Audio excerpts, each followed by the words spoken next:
I'm Rob Danzman, and this is The Better Semester, where I provide insight and actionable advice to parents of college students. I'm a nationally certified counselor and licensed clinical mental health counselor, specializing in work with college students and their parents to improve mental health, organization, and motivation.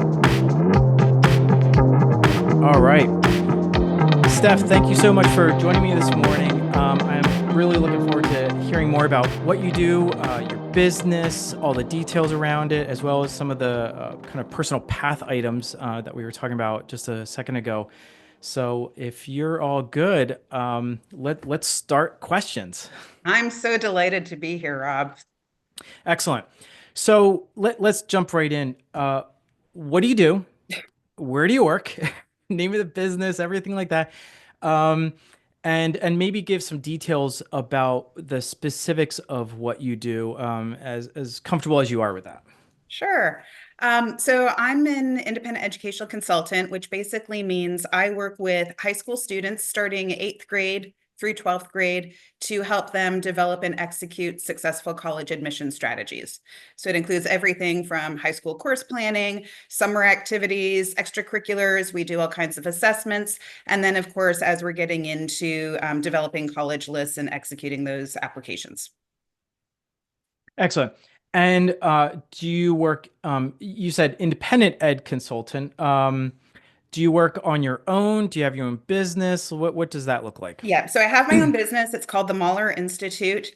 So it's myself. I've got a team of amazing writing coaches. I've got an assessment specialist, and of course, our director of student success who just makes sure all the trains are running on time. But independent in that I don't work in partnership with any particular college or school. I'm not an enrollment manager. I'm not an agent. We are working just with families. Okay. And so just to let everyone know, we will put any websites, any links, any books, any references you make, we'll put in the show notes at the bottom here. So do you have any financial ties to any higher ed institutions, or is it completely separate? I Completely mean, is separate. it okay? Completely Um, independent. We work for families on behalf of families to help families navigate this process to help those families achieve their goals. okay. How how did you decide to start the kind of the grade zone, 8th through 12th? Why not seventh graders or sixth graders or only ninth graders or 10th graders? Like, how did you decide that age range? Well, first of all, I think sixth and seventh graders need to be sixth and seventh graders. And I just got a call from a seventh grade parent and I said, call me next year. So the reason I start with eighth graders, and I'm not working with my eighth graders as intensely as I'm working with my juniors and seniors, but in many schools, eighth graders are starting to take high school classes. And it's in eighth grade where they need to select their ninth grade classes. And so, with all of my eighth graders, we have a 4 year high school plan, which we revisit every year. But I want to make sure that those students have the high school classes that are necessary to be admitted to any school in the country, because some of those decisions in eighth grade can have lasting repercussions. Furthermore, it's the summer after eighth grade where colleges start looking at resume items. So summer planning becomes a really big deal. And if you think about it, for most students in the US, summer is roughly 3 months long, give or take. So a student who leverages all 4 high school summers has a full year of development, growth, learning versus a student who just kind of sits and stares at the wall. Yeah, it sounds like you were thinking about it from a developmental perspective. First of all, your comment about like let sixth and seventh graders be sixth and seventh graders. Maybe it's too young to get them stressed out about thinking about college. Um, and it also sounds like developmentally, that summer after eighth grade is, I think that's what you're referencing. That's a good time for the process to begin because these higher ed institutions are, that's where the clock starts ticking in terms of accumulating data that influences their decision making. Um, are are there ever students that you see that do you, if a parent comes to you and says, we want our kid, because presumably it's not the ninth grader that's contacting you, it's the parents. Um, Are there parents that ever bring a kid to you who you think maybe college is not the best path for them? And if so, how do you how do you frame that response to parents? Because they're the ones paying you, and they're the ones saying like, we want our son to go through your process, and we want everyone to go to the Ivies or a fantastic state school or something like that. What does that conversation sound like? So, first of all, let me be clear. I don't think everybody has to go to college. There are many paths to success. College is but one of them. It just happens to be the one that I work in. So when I meet with families, first of all, I won't meet with a family unless the student is there. So I require the student to be in that first meeting because it's the student who needs to choose the process and the student needs to choose the partner. And there are times where, and in every single meeting, I ask the student, do you want to go to college? And sometimes they say, I don't know. And I think that's a really worthwhile conversation to have. Typically speaking, the families who work with me are not the ones necessarily where the student should not go to college, but maybe is not ready to go to college just yet. And so I am a big believer in gap year programs, as long as they are productive gap years. So again, sitting and staring at the wall or playing video games for a year is not productive, but going, learning a language, getting a job, trying an internship, doing some exploration, very productive. Steph, I have to disagree with you. There are lots and lots of kids who think that playing video games is a very productive use of their time. Well, to be fair, my husband was in the video game business, so I'm very pro Oh video man, game. okay. I can't tell you how many times I've heard students like say, Rob, there's research on the hand-eye coordination of playing video games. And I'm like, yeah, dude, I know, but like let's look at how many doors does that open? Yeah. It's a So big industry. it is a big industry. We Video we'll game tread industry has we'll been very good to me. So we'll tread lightly. We'll tread lightly through talking about gaming. Um, so you talked about a gap year program and how you're a fan of gap year programs and not all students. I like what you said about not all students should start immediately. Where what tingles your spidey sense when you get a student because you're not acting as a clinician, you're not acting as their Nope. therapist or psychiatrist or psychologist.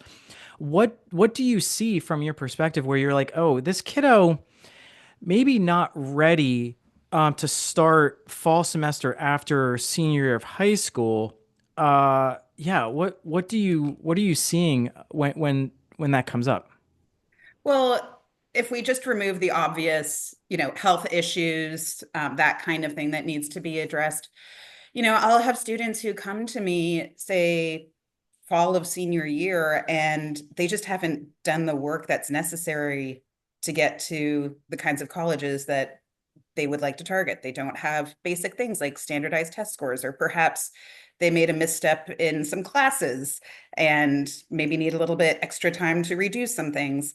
Um, some are coming to me saying, hey, I'm really thinking about community college, which is a really great path for some students. And I think, well, why community college? Why not take a year, grab a job? Let's rethink this application. So some students just need a little bit extra time. And I don't know why in the US in particular, we're all in such a rush. I don't know what the end goal is that we're all speeding toward. In Europe, gap years are very common. So I I, don't know I why we haven't normalized it here. I know that friends and colleagues of mine that are in Australia, it's a cultural norm after high school to take a year to the point where many parents will kick their kids out of the house and say, you need to go travel for 6 months or a year before we're going to put any money towards higher ed. So yeah, it seems like the US is one of those outliers. I wonder. Maybe this is too much of a rabbit hole to go down. I wonder if it's because higher ed has a vested interest in not enthusiastically supporting gap years. um, Yeah, but I wonder if we might have more successful outcomes for freshmen going to college if they had an extra year of growth and maturity and experience and really understanding why it is they're there. right. I agree. Yeah, the recidivism return rate, spring semester of freshman year seems to be dropping, especially among young men Mhm. over the last few years, even before COVID. Obviously, I'm biased. I'm clinician. I wonder if you see any quasi or suspected clinical issues that are popping up with your high school students that you're working with, where it may not be academics, as you said, it may not be about a class that they need to retake or they didn't do certain testing. I wonder if there are some mental health, behavioral health, even medical issues that you see kind of popping up on the radar that might be better addressed rather than kind of going into freshman year. I mean, and I am not a therapist, I'm not a clinician. Um, However, and this is not news to anybody. I mean, anxiety is off the charts. And I think that there are a lot of things that are feeding into that. Um, this is a generation that's grown up on devices. Everything is recorded in perpetuity. They're marketing themselves all the time. Nobody can have a bad day or a zit. And on top of all of that, and I'm seeing this actually bleed into the academics and the quality of the applications as well, because we've got devices all the time, nobody has the time to be bored. And because that, people now, I think the level of critical thinking skills is really on the decline because people just don't have time to sit and think.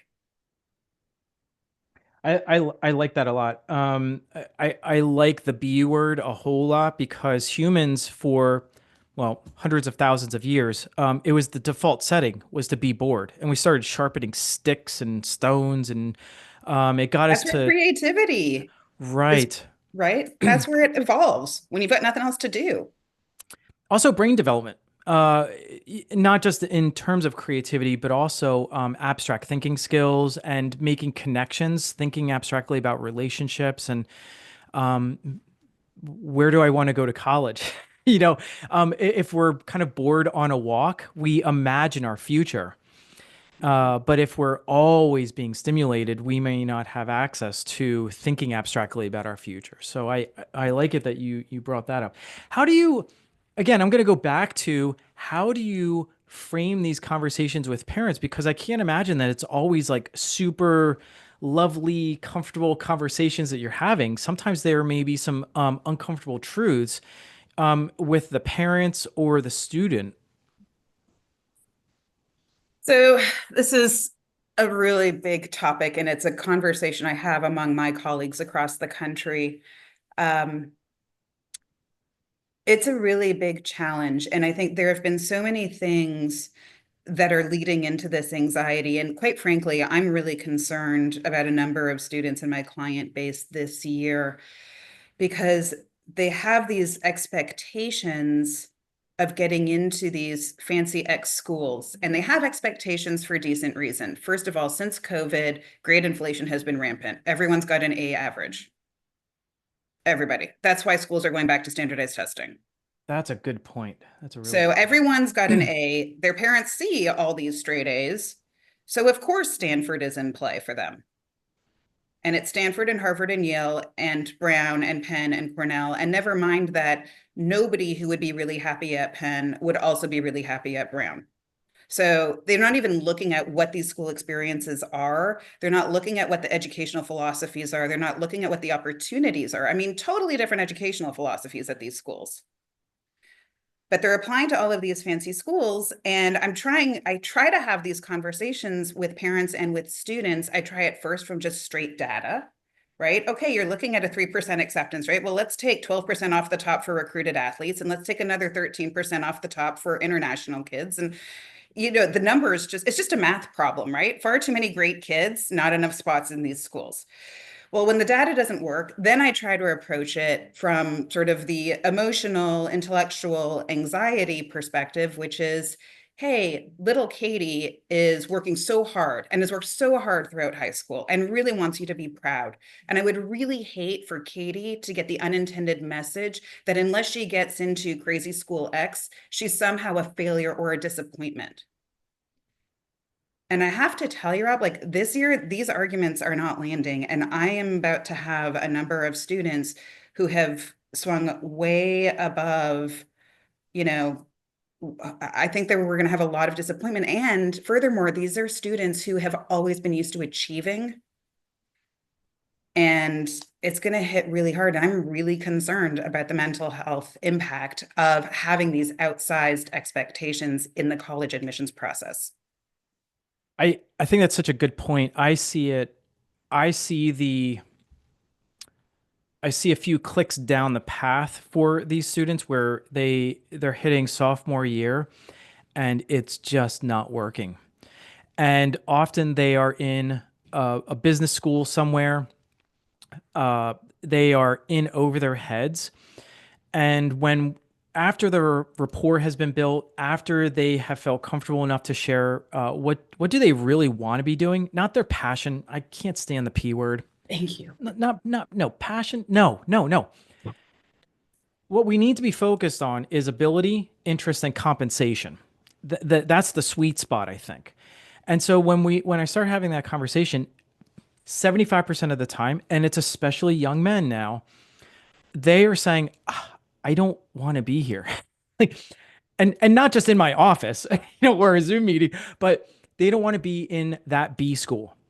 They don't want to be in those classes. They want to be doing something else that's not not poetry or English class or anthropology, but like they want to be doing something else that's productive, but not living out this expectation from their parents. But the expectation feels different than it did 10 years ago. It just has a different flavor to it from my angle of things. And one of the things that I communicate to my clients, almost all suffering, unless it's traumatic brain injury or trauma from childhood, is we can see a proportional relationship between suffering and the gap between reality and expectations. The problem is whose reality and whose expectations, and often that's where the biggest misalignment is. And then on top of it, there's no communication in families.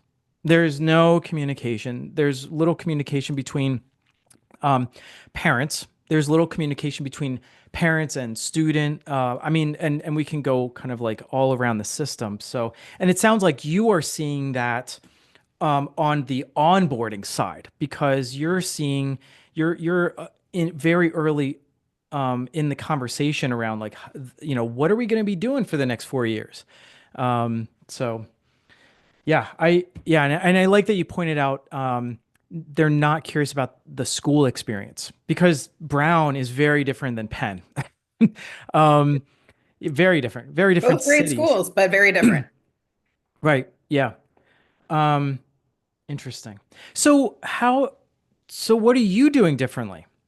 What are you doing differently in terms because you're owner. You get to decide um, how you work with parents and students. Are you doing anything differently, or is it really just kind of updating skills in terms of how you communicate, but you're letting parents kind of drive the ship towards like what they want?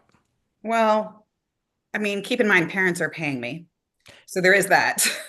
I do have in my contract, though, so I work with students on up to 12 applications, and I have in my contract that I get to pick two. Oh, that's interesting. I like that. And sometimes, on occasion, it's a kid who maybe isn't pushing themselves far enough. But more often, it's the kids who, I want to make sure that every kid has great options. And, in this process, which is so, anxiety producing, I often encourage parents to have at least one school that is a mental health play school. So I typically start working with students January of junior year on applications for an October, November submission. So that's 9, 10 months. And so we work feverishly for these 9, 10 months and we submit, and then they have to sit and wait. And waiting is excruciating. And depending on where they apply to school, just because of the way the deadlines work, they might in some cases have to wait until March, April. depending on the schools. And so there is something to be said for submitting an application to a school where they're either an auto admit or that has a rolling application, which means they review applications and make decisions in the order in which they are received, to a school, even if it's not their top choice, but a good choice. So that, because waiting with an offer in hand makes for a much happier household than waiting when you're, have no idea of what's happening or what's going to come in until March of senior year. This interview is not going to go well because I keep thinking of more and more and more questions for you. Ah, man. Okay, I'm going to try try to get through these. Um, do you see a trend in the degrees that people, meaning parents, um, are kind of over indexing towards? Yes. Because years ago, I would say maybe 7 to 10 years ago, and then earlier, degrees were not really all that much of a focus. It was more like the school was the focus, and then choosing a major or a degree once you get in there. Are you seeing something change in that? Are you seeing a change in the programs, if not specific degrees, but like a program like a business school? We're going to aim for that, and then we're going to decide, is it finance or real estate or whatever the kind of like specific degree track is. And then I'm going to pile on a whole bunch here. Do you see a difference in gender? Like how people are applying? Do you see more women, men, young women, young men, or transgender? And do you see people more comfortable or feeling compelled to kind of articulate gender as a focal point? And then the last part of this is, how have the personal essays changed over time? So that was a really easy question. You'll probably be able to spit out an answer really So fast. yeah, so part of this might just be a little bit myopic just because of the client base I serve. So I would say most of my client base are families either very, very highly educated from very, very fancy schools in the US who are now kind of trying to help their kids get in. And of course, the landscape has changed. Or families who are educated outside the US who are very educated, but their children are now first generation US, quite frankly, as I am. And so I think that a lot of those clients come to me. I grew up in Canada, so I grew up British system and came to the US for school. So I very much understand the differences and the difference in expectations between British system schools and American schools. I think because of that, yes. So a lot of computer science. A lot of my families come from South Asia. So that's kind of been their ticket to come to the US with visas, and they've done well. And so that is why computer science now is the most competitive major in the country. In my client base, just because of my background, I have a business background. I tend to work with a lot of business kids, pre-med kids, engineers, computer scientists. In my client base, don't work with a lot of artists, performing or visual. It's a whole different area of expertise, so I tend to refer those out. So my perspective might be a little bit skewed. Nationally, of course, yeah, women are going to college in much higher numbers than men and are staying and graduating in much higher numbers. And if you haven't, I'm sure you're probably familiar with Dr. Leonard Sachs and his work. Brilliant guy, and studies the growing gender gap between men and women. I'm now forgetting the rest of your questions. Uh, well, piggybacking on the gender question in terms of like the percentages, but also I injected in there the transgender part that is, I think it's come up over just the last few years. And it seems like a very messy topic for so many different reasons. And I wonder if you're seeing anything with that, or is that just not really a factor? It is, but in smaller, I would say more in my client base, and this might just be a question of sort of location geography. I mean, certainly more than 10 years ago, but not in large numbers. I would say, interestingly, during COVID, I had a lot of students come out as gay, and particularly women. I had the same experience. Yeah, it's Same interesting. experience. Uh, it, Any thoughts as to why? uh, I'm gonna sound like I'm 80 years old now. I think that I think there was a social media aspect to it. I don't think that it was the only factor. I think it was a dominant factor. Uh, and the reason why is because there were there were several variables that were consistent among all of the clients that I worked with. And this is going to sound very specific. And it's actually leveled off since then. I would have clients that either needed a higher level of care, with their parents contacting me looking for residential treatment or an IOP or PHP. Sometimes they were trying to find like medication management. There was a trend where the individual, the client, would change their name and they would change their hair color. They would change the length of their hair. And this sounds very specific. I had dozens and dozens and dozens of clients from all over the country within the span of 3 or 4 years. Before that, not it, I mean, maybe once a year, maybe every 2 years, I would have something like that. There was something that was happening, and it started during COVID. And I can see it very distinctly. Like, if I were to go back through all of my intake forms, there was this very distinct line, and it's trailed off since then. And in terms of like other factors, there was an opportunity to explore. I think because if I'm imagining experimenting with my identity, or if I truly believe that I am something different, it's much safer for me to do that, presumably, in my home rather than out Cool. and in school. Mhm. And so I think there were just so many kind of factors, but I think that those were kind of some of the dominant ones. The last part of my question was about the personal statement and some of the essays that need to be written. And I'm not even going to bother asking about ChatGPT and all that because we already know, like, don't do that. And even though people are still doing that and whatever, um, how what's changed in terms of personal statements?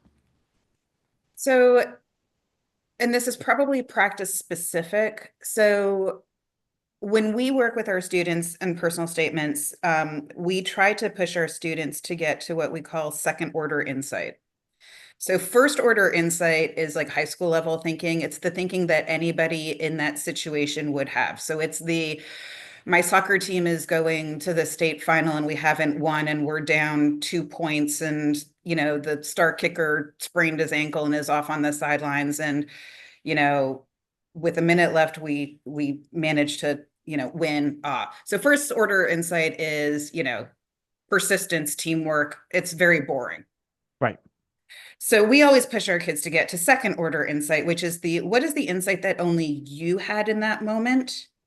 Like maybe it was something about how the star kicker led while wasn't on the team, or maybe there's some insight about, wow, sometimes a good leader actually has to take himself out of the situation so that other leaders can emerge. Or maybe it's like, what is the thinking that's only you so that you can show admissions that you have a different level of thinking and you can push your future classmates to think. So that's what we always strive for. It has been harder to get there. The lack of critical thinking has been very difficult. I thought that it would change once we got rid of the COVID kids. So this is the first year that students, did high school in school, and we're not seeing it. I thought it was going to turn around this year, and it hasn't. And I think it gets back to that. Everyone's getting A's. I think teachers are tired and they're not pushing kids as much in school, and it's the lack of boredom. Um, so I think There, that's a there, challenge. there's no necessity to examine deeper. Yeah. There's no reward for examining deeper. There's no reward on TikTok for um, explaining the why behind the what. It's not even that. It's even just the amount of attention students are putting to just basically reading feedback because we live in a headline world. So they're not even reading the article. Like they're just not even getting the amount of feedback. So it is extending the number of drafts we're doing with our students. I'm not sure that there's much difference in terms of topic selection, but there is difference in how we are working with students. We're finding we have to take more time to teach them how do you structure an essay, how do you put together an outline, how do you plan what you want to say. Like these are things that should be taught in school and they're not. I mean, our students typically for a personal statement they're doing 20 drafts. It, I'm going to make a statement and then ask a question. It sounds like really what you all do, the roles that you satisfy or need to really embrace are that of consultant, English teacher, quasi therapist. Because that question, that second order question, whether you like to hear it or not, that sounds like a therapist question. I mean, that is fantastic. That is how you get to something real. You know, that authenticity. Like, don't give me this BS about like, like, oh, we need to overcome, this really hard thing. Like, no, duh. you know, Right. um, yeah. What was I love that part. Like, oh, what was the insight only you could have in that moment, which really pushes someone to dig deeper. The question, and I'm gonna lead this away from the topic of kind of the content of what you do, and then more towards like the personal side of like how you got here. What differentiates you? And you can make this as sales pitchy as you want. What differentiates you? Because you're not the only one doing this. There are plenty of other individuals, groups that are doing ed consulting and coaching that know how to edit and they know how to ask like thoughtful questions. Um, what differentiates you from everyone else? So my background is squarely rooted in business, right? I have an MBA, that's my background, and I approach this from a business perspective. I am a certified educational planner. So I have all of those credentials. A lot of my colleagues are former teachers or counselors who are no longer in the school system for one reason or another. That is not me. And so what differentiates me is I use proven business principles and strategies to help students identify what differentiates them from everybody else. What's the unique value proposition that they offer to schools? And we use that application to communicate it. I don't know if you do this already. It sounds like it could be scaffolding infrastructure or a template for what students use junior year when they're applying for internships and when they're about to get into career. I mean, it sounds virtually the same. It's so funny you say that. So I have a student. So my juniors in spring of junior year, I believe the most important part of this entire college admissions process is to identify what makes each and every student unique. What's the impact they want to have? In business, we call it an elevator pitch, right? I will have students in spring of junior year. I mean, they'll spend a month working on 3 sentences. And it's really funny what you just said, because I was speaking at a panel actually at Harvard Business School about college admissions. And one of my former clients, who's now at U Chicago, was there and he was sitting in the audience and he came barreling up afterward and was like, Steph, I just used my elevator pitch to get the best internship. So it's the same elevator pitch he used in high school to get into college. He's now using to get internships and jobs. So it's exactly what you're saying. Students are so poorly prepared from high school to college and so poorly prepared to for internships and resume building and interviews, um, and then starting a career. I mean, it's just absolutely amazing to me. And these are students that are in business schools. Well, and it's so ironic too, because their whole life on social media is curated.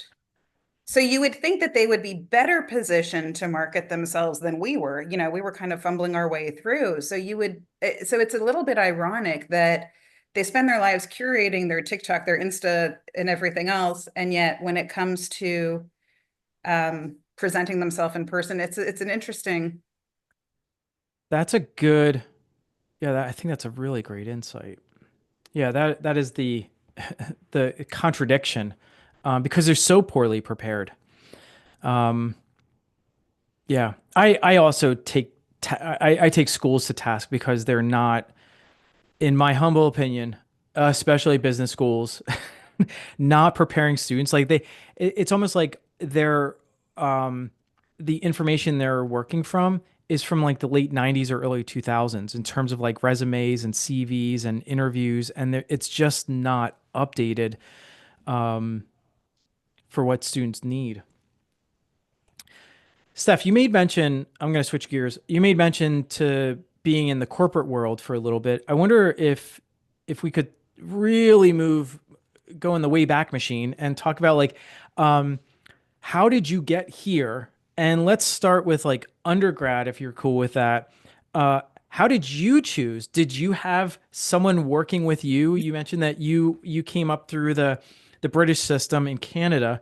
Uh, yeah. So what was your path and how did you land here? It's a very long and windy path. I'll actually go a little bit farther back. So my mom was a World War II refugee from Ukraine. And so ended up in Canada, which is where I was born and raised. And as is the case for every immigrant refugee family, it doesn't matter what your country of origin is, the story is the same, and that is education is supremely important, as it was in my family. And so I was interested in some of the highly selective schools in the US. The Canadian system is, as I mentioned, more similar to the British system, which means you really have to track what you want to do from high school because you are applying to a specific faculty. And if you want to switch faculties, you basically need to start over from the beginning. There is no liberal arts sort of philosophy, no general requirements. So you really need to understand what you want to do quickly. I went to a pretty small boarding school, 84 students in my class. So I didn't have access to all kinds of different things. So I was interested in some of the selective schools in the US. I did my undergrad at Penn. And it was so interesting to me coming from a system that was so quantitatively based. I couldn't understand why there were so many kids who were class valedictorians, perfect test scores, not being admitted to their top choice schools. And then there were kids like me. I mean, I was smart. I was not my valedictorian. I couldn't even take my SATs in Canada to meet the deadline. So I had to drive 13 hours to Princeton, New Jersey while I had a cold, armed with only a book because it was pre-internet. And I took my SATs at Princeton High School during their homecoming parade. And they were not good, but I was admitted. And so, to be perfectly honest, I started volunteering in Penn admissions when I was a freshman in college. I started out as a tour guide, walking backwards, avoiding potholes, and eventually grew my role. And I worked there for a lot of years and I loved it. But it was also really frustrating because for every kid who was admitted, there were easily 7 or 8 more who would have been at least as selective. We just didn't have the space.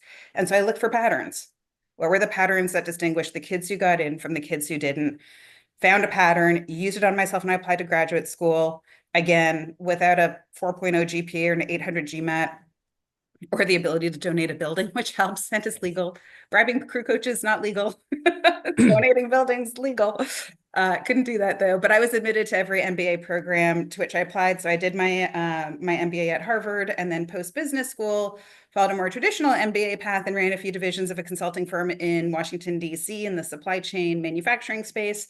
But off the side of my desk, because I was like working with super smart, interesting young adults, I was kind of the unofficial graduate school counsel for all of my colleagues who were doing their obligatory 3-4 years of work experience.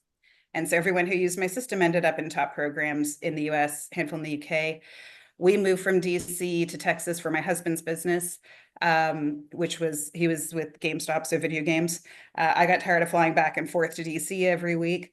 And so I went back to school to UC San Diego, which is one of a handful of schools that offers a graduate program in college counseling. And so that's kind of how I got here. and it makes sense when you look back on it. But I mean, there were, after undergrad, I did go to Wall Street. I worked at, hated it. Went back to work for an undergraduate professor and actually ended up teaching part of the exec ed program at Wharton before applying to Wharton. So that was a good letter to have in my application. So it's been a long and windy road, but I find that most people, probably in my age group, do have a long and windy road. Thank you. Uh, why start your own business though? Because I mean, you could have worked other places. You could have, I mean, you could have worked in academia. You could, I mean, that long and windy road could have led you towards provost or chancellor. I mean, Yep. And I was realistically, actually looking in that direction. And I met, through various connections, I met with a woman, an amazing woman, who was previously the dean of admissions at U Chicago Law School, who now is an independent educational consultant. And within 10 minutes, she spoke to me and she said, "You are absolutely do not have the demeanor or the patience to work in higher ed." that sounds like a I said, "You're compliment. absolutely right." That sounds like a compliment.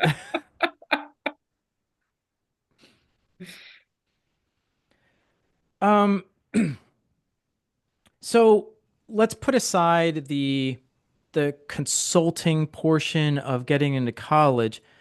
What advice or insights do you have for current college students based off of your path? It could be as informal or personal. Yeah, what are people not seeing that you wish they could see? That's a great question. So I think that there are a few things. So one is, in my generation, it was predicted that the average person would have between 3 and 5 completely distinct careers, not jobs, careers. It's certainly true for me. So I started out in finance, I went to consulting, and now I'm in education. For my child, who is now a junior going through this process, high school junior, it is predicted that their generation will have between 5 and 7 completely separate careers. So building those, foundational skills, the critical thinking skills, the inductive, deductive reasoning skills, the ability to spot opportunities and capture them, will be vastly more important even than in our generation, which is why I'm still a big believer in a really solid liberal arts foundation. So I think in my client base, and I think there are a lot of students who have a lot of anxiety about knowing exactly what they're going to do for the rest of their lives. Um, and I would just tell them to kind of like take a breath and look at various opportunities and, raise your hand and take the opportunity. And also, when you are in the workforce, is to be the person who volunteers. If there's a project nobody wants to do, be the person who volunteers. If So having a if you bias lead with towards yes, if yes. you just say yes, you will become the person who not only gains more experience, gains more relationships, but is the person who your superiors will say, give it to that guy, because that guy is always up for doing the extra work. I think that's Yeah. how you distinguish yourself now, because so few people do it. Uh, what concerns do you have? And you might have a little bit of like insider knowledge because of what your husband does, but also it sounds like you also have colleagues in a lot of different industries and sectors. How is AI going to eat? I mean, everyone's doing computer science. I think about it from the angle of computer science, finance, even consulting, anything that's data focused seems like eventually is going to be eaten up by AI.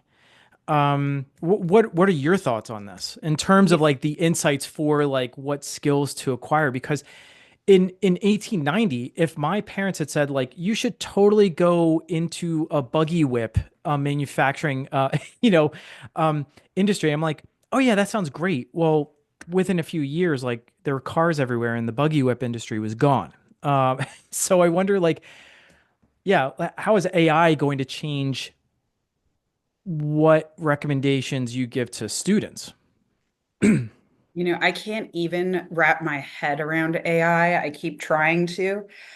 I just, well, I mean, first, I think every student needs some level of digital literacy, regardless of what you do. But I think it's going to change industries in ways that we can't even acknowledge. I'm not sure, though, yet how many companies have figured out how to make it profitable. It will come. Um, there are so many different schools of thought on this, and I've talked to different admissions directors about this. There are certainly, I think it's going to come to AI as a tool, much like a calculator is a tool or a computer is a tool, and we need to figure out how to leverage it. So I think actually your critical thinking skills become more important, not less important. Sounds like taking classes in philosophy. Uh, Well, I'll and tell you, I have a good friend of mine who is probably one of the, if not the world's expert on stadium financing. And one of her most recent hires for her team, history major. And I said, why? Because speaking personally, because my son is a junior and wants to study history and is terrified he'll never get a job. And I'm like, no, just go study history, you'll be fine. So I asked her, why history? And she said, I've got models and spreadsheets. I can teach math. Math is easy. But give me somebody who can read vast amounts of information, distill it down, spot trends. That's the person I want. I'm like, okay. that's a really, I've never thought about history majors in that way before. I think that's a really good point.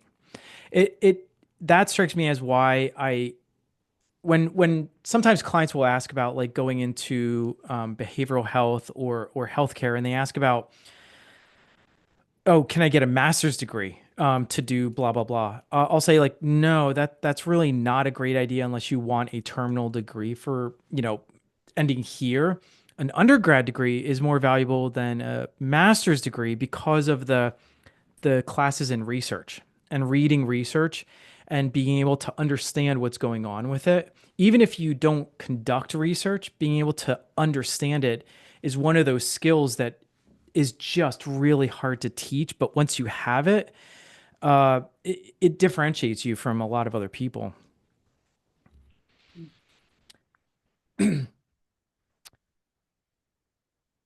What are the biggest obstacles? I'm going to switch gears again. What are the biggest obstacles right now for you doing your job?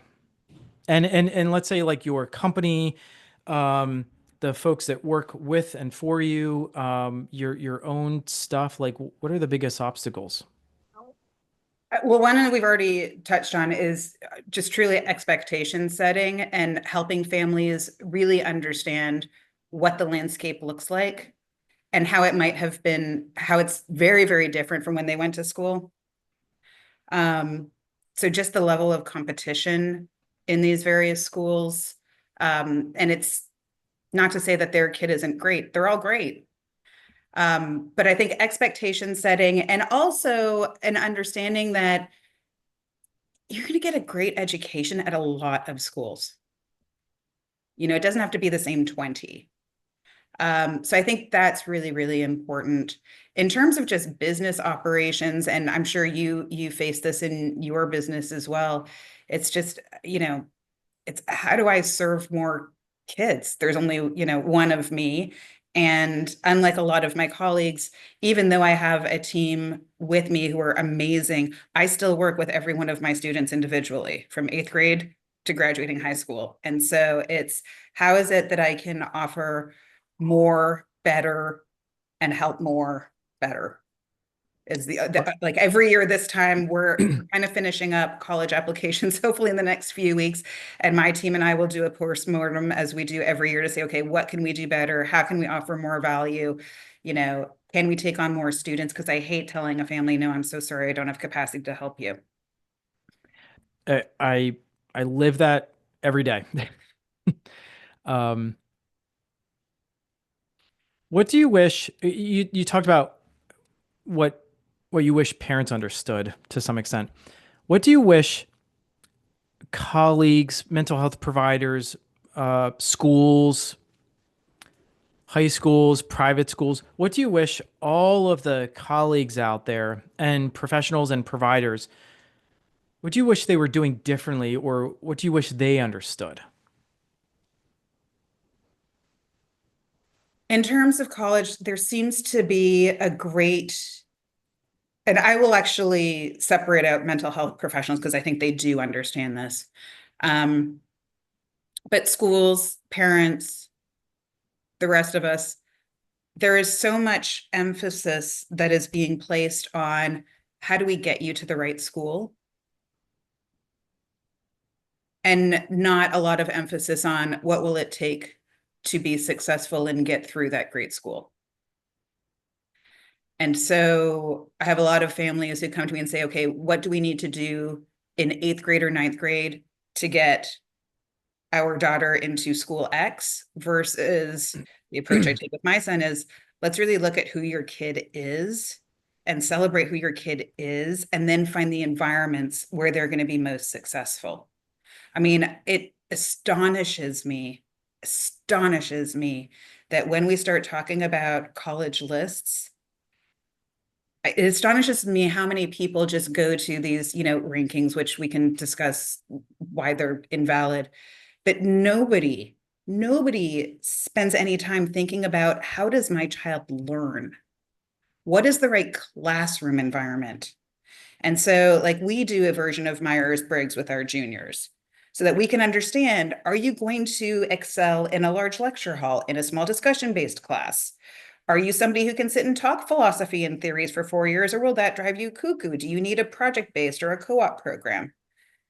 So people are leading with brand perceived prestige, which I actually think might be changing. And they're not actually thinking about, okay, what does my child need and where are they going to be most successful? So it sounds like what you're talking about is shifting from an outcome orientation to a process orientation. Yes. And again, you will get great outcomes at so many of these schools. And presumably and arguably, you'll get better outcomes if you're at the top of your class in a less ranked, lower ranked school than if you are, struggling to keep up, at a fancy school with a 3% acceptance rate. It's better to be in the top 10% at a lower tiered school rather than the bottom 10% of an Ivy. Agreed. If you could rebuild higher ed, I'm going there. I'm going there. Not trying to save the world or anything here, Rob. Unlimited resources. Uh, you can't change politics or let's say like uh, the pull of gravity and some other like natural forces. Um, but you had unlimited resources in terms of time, money, energy. What would you do? I like this question, even though it's a painful question for people, because it's not just about what you do for work and a living and how you connect with parents. It also communicates a little bit about your values too, because there are lots of people that I talk with who they still want or they still agree with society kind of being broken down into these tiers, which is not good or bad. It's just like, oh yeah, like we still need to be pushing students into the highest education formats possible. Let's forget about whether or not like there are enough jobs waiting for them afterwards. Other people, they want to break the system down and say like, we need more plumbers. We need more electricians. And so if you imagine recreating higher ed, what does that look like? You couldn't have given me this question to think on like in advance or in our session. Well, so oh gosh, we could have a whole other, 3-hour conversation about this.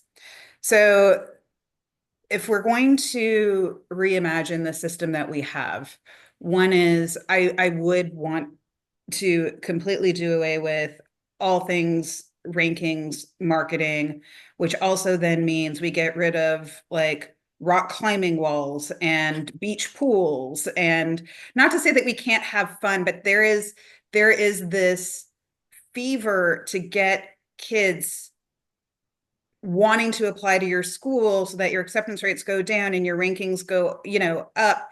And I think if we do away with all of that, then we also start to do away with these uncontrollable costs, tuition costs. So that's a beast that needs to be tamed. It Because I sounds mean, like you're you're talking. looking at some school, like you're looking up, we're approaching $500,000 at schools like U Chicago, which is insane. So I think you need to tame that beast. And then with that, that means we've got resources to make education more accessible, more affordable to those who want to go down that path. We also need to celebrate the trades. I mean, I had a kid come to me a few years ago and I said, "Oh, what are you interested in doing?" "Well, I want to go to business school, but only if I can go to one of the top 3 business schools." And I said, "Okay." And I said, "And what if not?" "Well, then I want to go to med school, but only if I can go to one of the top 3 med schools." And I said, "Well, explain." Like, and I'm looking at this kid's activity. I was like, "You haven't done science fair. You've got nothing. Like, tell me why." And he said, "Well, I just want to make a lot of money." And I said, "Well, that's fair. That's a fair goal." I said, "But let me tell you, from my perspective, I come from Canada National Healthcare. It's not a fast ride to making millions of dollars. And when 2008 hit, I went to arguably one of the best business schools on the planet. And when 2008 hit, more than half my class was unemployed. And I said, "So you want to make the surefire?" And I said this, no joke. I said, "Surefire bet to make money, become a plumber. I can never get my plumber. He charges, $250 an hour, and he's got a wait list months long." So I think that we need to celebrate the plumbers, the chefs, the trades, absolutely. And I think I would, in this environment, we need to instill what I think used to be higher ed, and somehow we've gotten away from it. And that is to require every student to have a minimum of classes that are Socratic method discussion based with various viewpoints. Not just to expose yourself to different viewpoints, but to be able to craft your ability to articulate and think through different issues, regardless of the topic. Yeah, those classes don't exist anymore.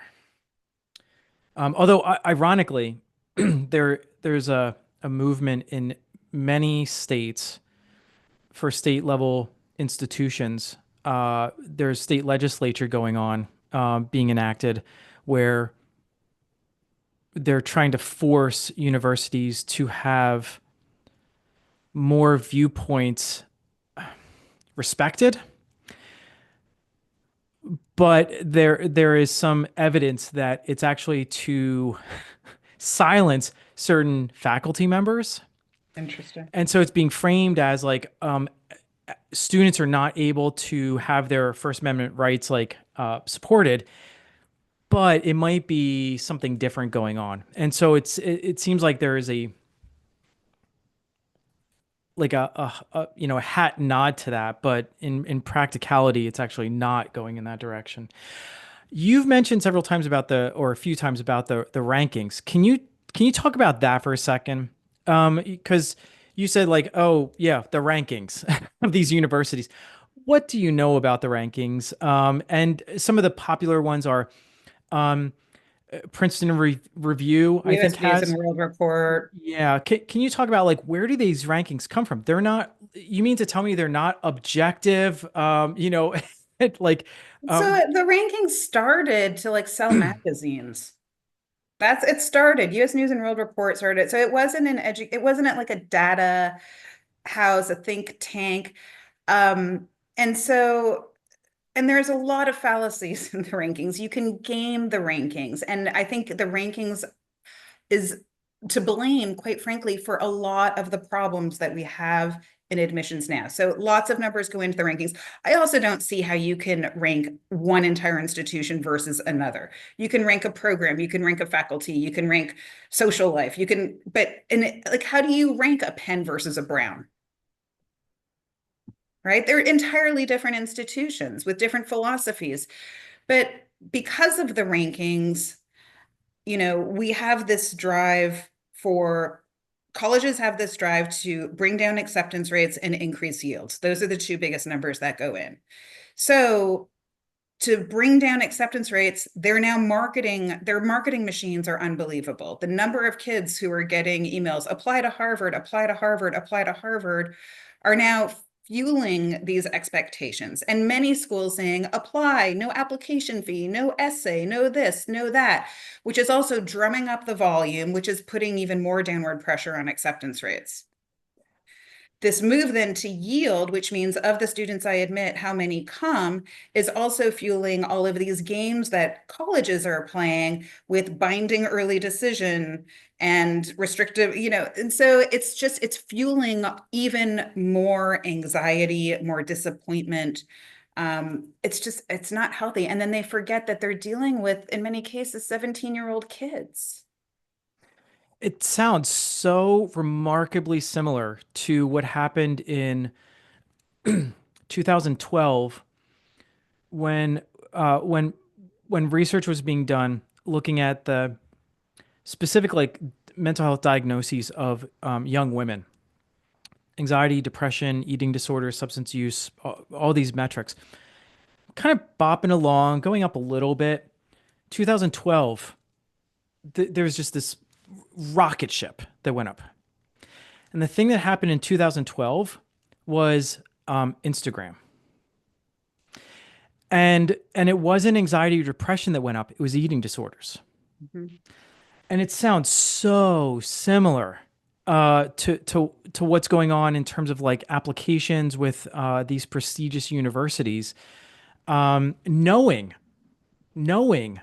that like, oh yeah, there's an unintended consequence of people feeling bad about themselves, but we have a business to run. We have an endowment to keep shoveling money into.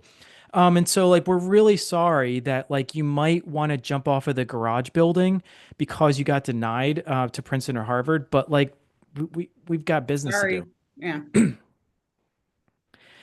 Oh man, that sounded cynical. Oh well. Um, I get to sound cynical if I want to. Shifting gears again. You probably consume a lot of content from a lot of different sources, people, places, things.